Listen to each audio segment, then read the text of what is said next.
पहले की बात है, एक गांव में अली नाम का एक व्यक्ति रहता था। उसके माँ बाप बचपन में ही गुजर चुके थे। वो खेतों में काम करके अपना गुजारा बड़ी मुश्किल से करता था। उसके पास एक मुर्गी थी जो उसको रोज एक अंडा देती थी। जब उसके पास कभी खाने के लिए कुछ नहीं होता तो वह रात को अपनी मुर्गी का अंडा खाकर ही सो जाता था। उसके पड़ोस में एक बासा नाम का एक व्यक्ति रहता था जो कि सही व्यक्ति नहीं था। जब उसने देखा कि अली अपना गुजारा सही से कर रहा है तो उसने एक दिन अली की मुर्गी चुरा ली। जब अली घर पर नहीं था, इसके बाद बासा मुर्गी को मारकर पकाकर खा गया।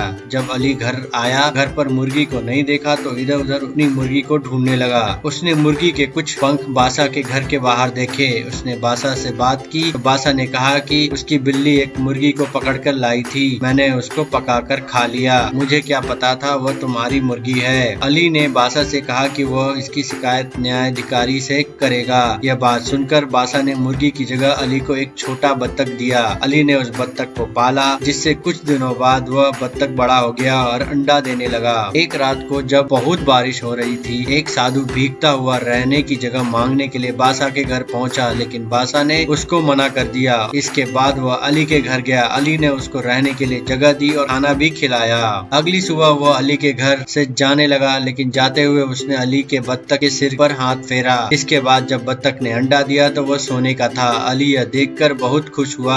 अब बत्तख जब भी अंडा देता वह सोने का होता था। सोने के अंडे को बेचकर अली की सारी गरीबी दूर हो गई, लेकिन फिर भी वह साधारण जिंदगी ही जीता था। एक दिन बासा ने बत्तख को सोने का अंडा देते हुए देख लिया और वह न्यायाधिकारी के पास गया। वह न्यायाधिकारी से बोला कि अली ने कल मेरा बत्तख चुरा लिया है। जब न्यायाधिकारी ने अली से पूछा तो उसने सारी बात बताई कि किस तरह बासा ने ही उसका बत्तख दिया था। न्यायाधिकारी ने कहा, कल मैं इसका फैसला करूंगा कि बत्तख किसको मिलेगा।